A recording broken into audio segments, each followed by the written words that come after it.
सारनाथ सीएएससी का लोकार्पण किया। 47 करोड़ रुपए से गांव के पेयजल स्कीम का लोकार्पण किया। 28 करोड़ के बाबतपुर एयरपोर्ट टावर का लोकार्पण हुआ है। 19 करोड़ की ट्रांस वरुणा परियोजना का लोकार्पण हुआ है। तो 17 करोड़ के सोलर पावर प्लांट का लोकार्पण हुआ है और 6 करोड़ के कोनिया सोलर पावर प्लांट का लोकार्पण किया गया है। बच्चों को काम सीखने भेजेंगे, केवल कंपनी नहीं, सर्विस सेक्टर में भी भेजेंगे। अलग अलग प्रकार के जितने प्राइवेट सेक्टर होते हैं सब में काम सीखने के लिए भेजेंगे बच्चों को। अगर ला किया है तो लॉ फॉर्म में भी काम सीखने जा सकता है। अलग अलग कई चीजें हमने तय की है, तो वो काम हर हर महादेव।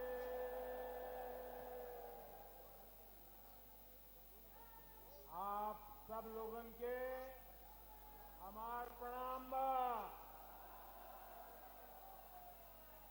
यूपी की राज्यपाल आनंदीबेन पटेल, मुख्यमंत्री योगी आदित्यनाथ, केंद्रीय मंत्रिमंडल के मेरे सहयोगीगण, राज्य सरकार के मंत्रीगण, विधायकगण, अन्य महानुभाव और मेरी काशी के मेरे प्रिय भाइयों और बहनों,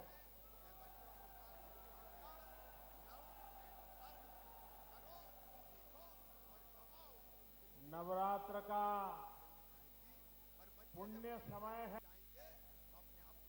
आज मां चंद्रघंटा की पूजा का दिन है। ये मेरा सौभाग्य है इस पावन अवसर पर आज मैं काशी की धरती पर आप सबके बीच हूं। मां चंद्रघंटा के आशीर्वाद से आज बनारस की सुख समृद्धि में एक और अध्याय जुड़ रहा है। आज यहां पब्लिक ट्रांसपोर्ट रोपवे का शिलान्यास किया गया है। बनारस के चौतरफा विकास से जुड़े सैकड़ों करोड़ रुपए के दूसरे प्रोजेक्ट का भी लोकार्पण और शिलान्यास हुआ है। इनमें पीने का पानी, स्वास्थ्य, शिक्षा, गंगा जी की साफ सफाई, बाढ़ नियंत्रण, पुलिस सुविधा, खेल सुविधा, ऐसे अनेक प्रोजेक्ट शामिल हैं। अगर 50% से ज्यादा फसलों को नुकसान हुआ है तो 32,000 रुपया योजनाओं के लोकार्पण और शिलान्यास कार्यक्रम में उपस्थित सभी काशी के उपस्थित भाइयों बहनों, मैं आदरणीय प्रधानमंत्री जी का उन्हीं की काशी में बाबा विश्वनाथ के पावन धरा पर आप सबकी ओर से, पूरे प्रदेशवासियों की ओर से हृदय से स्वागत करता हूं, अभिनंदन करता हूं। भाइयों बहनों, आदरणीय प्रधानमंत्री जी का जब भी काशी में आगमन होता है तो काशी के लिए कुछ न कुछ एक नई सौगात लेकर के आते हैं। आज आदरणीय प्रधानमंत्री जी के द्वारा काशी के लिए यहां पर 1780 करोड़ रुपए की परियोजनाओं का लोकार्पण और शिलान्यास का कार्यक्रम आयोजित होने जा रहा है। और काशी तो नव्य और भव्य बन ही चुकी है। प्रधानमंत्री जी के प्रेरणा से, उनके मार्गदर्शन में आज उत्तर प्रदेश और भारत ने विकास की जिन नई ऊंचाइयों को प्राप्त किया है वह पूरी दुनिया बड़ी कौतूहल की नजरों से, आकर्षण की नजरों से भारत की ओर देख रही है। भाइयों बहनों, हम सबका ये गौरव है कि आदरणीय प्रधानमंत्री जी देश की संसद में काशी से प्रतिनिधित्व करते हैं। काशी प्राचीन काल से ही भारत की आध्यात्मिक और सांस्कृतिक नगरी के रूप में रही है, लेकिन काशी को वैश्विक रूप में मान्यता मिले पिछले 9 वर्षों के अंदर काशी वासियों ने देखा है। काशी के माध्यम से न केवल आध्यात्मिक और सांस्कृतिक विरासत के लोग वैश्विक स्तर पर पहुंचे, यह हर काशीवासी, हर उत्तर प्रदेशवासी अनुभव कर रहा है और काशी भौतिक विकास की एक नई प्रतिमान स्थापित करे। आज का एक कार्यक्रम उसकी एक मिसाल फिर बनने जा रही है। 35,000 करोड़ रुपए से अधिक की परियोजनाएं या तो अब तक पूरी हुई हैं या उनका आज लोकार्पण होने जा रहा है या वे चालू स्थिति में है, जो बहुत शीघ्र, जिन्हें आदरणीय प्रधानमंत्री जी के अगले विजिट के दौरान काशी वासियों को, प्रदेशवासियों को यहां पर समर्पित आदरणीय प्रधानमंत्री जी के कर कमलों से करने में सफलता प्राप्त होगी।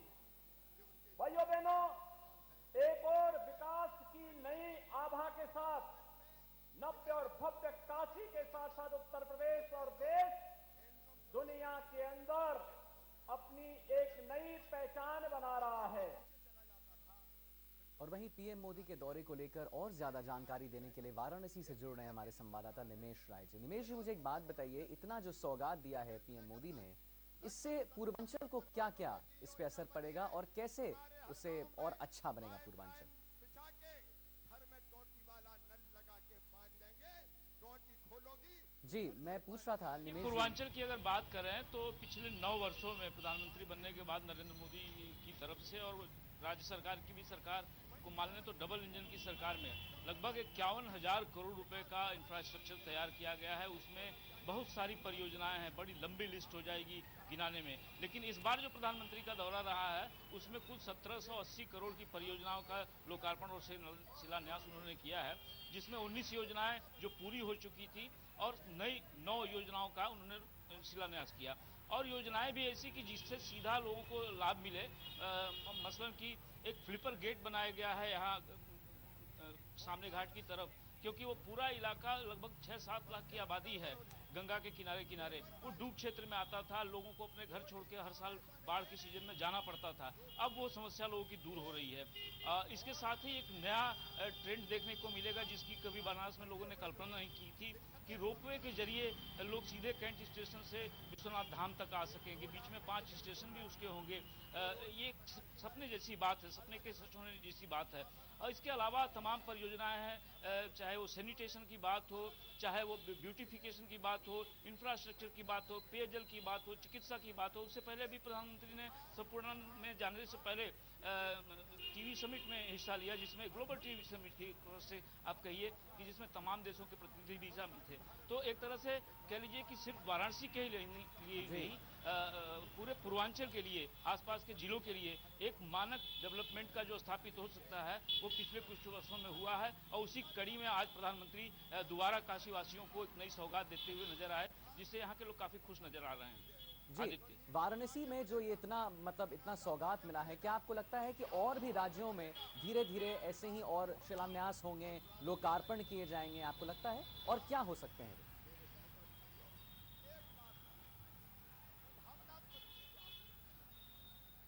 देखिए, सवाल तो मैं आपका सुन नहीं पाया, जो एक बार दोहरा देंगे। जी, मैं कह रहा हूँ, मैं ये पूछ रहा था आपसे कि आज वाराणसी को इतना बड़ा सौगात मिला है, आपने बताया कि पूर्वांचल पर भी इसका असर पड़ेगा, और भी राज्यों पर क्या असर पड़ेगा? आपको लगता है कि और भी शिलान्यास होंगे, लोकार्पण किए जाएंगे दूसरे विभिन्न राज्यों में?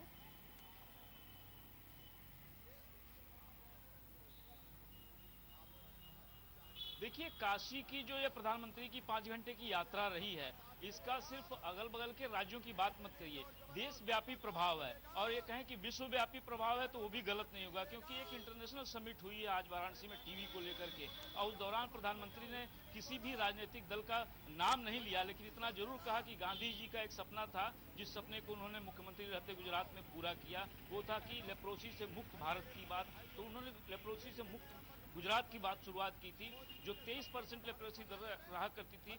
प्रधानमंत्री ने बताया कि जब वो मुख्यमंत्री थे तो वो घट के 1% रह गई थी। तो जब वो कर सकते उसी तरह से उन्होंने लोगों को काफी उत्साहित किया। उन्होंने कहा कि सौर ऊर्जा में हम आगे बढ़ रहे हैं, निर्भर हो रहे हैं। तमाम चीजों में भारत सिर्फ अपने देश के डोमेस्टिक स्तर पर ही नहीं, ग्लोबल लेवल पे भारत परफॉर्म कर रहा है। चाहे वैक्सीन बनाने की बात हो या सोलर एनर्जी के क्षेत्र में बात हो, तो ये तमाम एनर्जी देने वाली बातें प्रधानमंत्री के मुंह से आज सुनने को मिली है। और खास बात यह है कि एक तरफ विपक्ष जो था वो मोदी हटाओ देश बचाओ के नारे से पूरा दिल्ली में एक बवाल कटा हुआ है, और दूसरी तरफ प्रधानमंत्री स्वयं अपने संसदीय क्षेत्र में आकर के लोगों के बीच में एक डिलीवरी मैन के रूप में और एक लोगों की बात उनके बात में समझाते हुए, लोगों को भरोसा दिलाते हुए कि हमने ये अचीवमेंट किए हैं, आगे आने वालों में भी हम और तरह से आगे बढ़ते रहेंगे।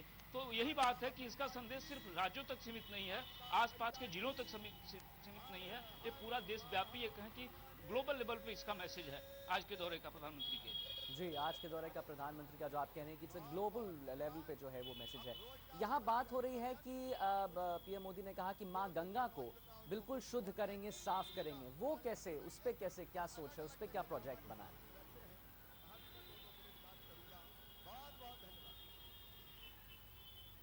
देखिए वो बात भी एक तरह से आप बहुत पहले से लोग देख रहे होंगे, गंगा एक्शन प्लान चल रहा था, गंगा को शुद्ध करने की बात चल रही थी। लेकिन आज अब गंगा के किनारे ये वाराणसी में तो आपको पानी भी साफ दिखेगा, फ्लोटिंग जेटीज दिखेंगी तमाम घाटों के किनारे। आज एक इनॉग्रेशन और उस क्षेत्र में प्रधानमंत्री ने किया कि उन्होंने फ्लोटिंग चेंज रूम, कपड़ा बदलना है तो फ्लोटिंग जेटी पे आपको एक चेंज रूम मिलेगा। तो ये सारी सुविधाएं, सुंदरीकरण की योजनाएं हैं। तो ये गंगा को लेकर के जो प्लान था, आज एक एसटीपी का भी, सीवेज ट्रीटमेंट प्लांट का भी आज लोकार्पण हुआ है जो बन के तैयार हो गया था। तो गंगा के ट्रीटमेंट की बात, पानी के ट्रीटमेंट की बात, जाए जो पानी सीवेज जो है वो गंगा में जाता है वो ट्रीटमेंट के बाद जाए, तो इसको लेकर के लगातार एक के बाद एक सीवेज ट्रीटमेंट प्लांट लगभग हर प्रधानमंत्री के दौर में जनता को समर्पित होते रहे हैं। इस बार भी हुआ है, तो इस दिशा में भी काम हो रहा है, लेकिन बहुत सारा काम अभी होना बाकी है। आदित्य जी, बहुत बहुत धन्यवाद रमेश जी, आपने महत्वपूर्ण जानकारी हमें दी है, प्रदान किया है, प्रभावशाली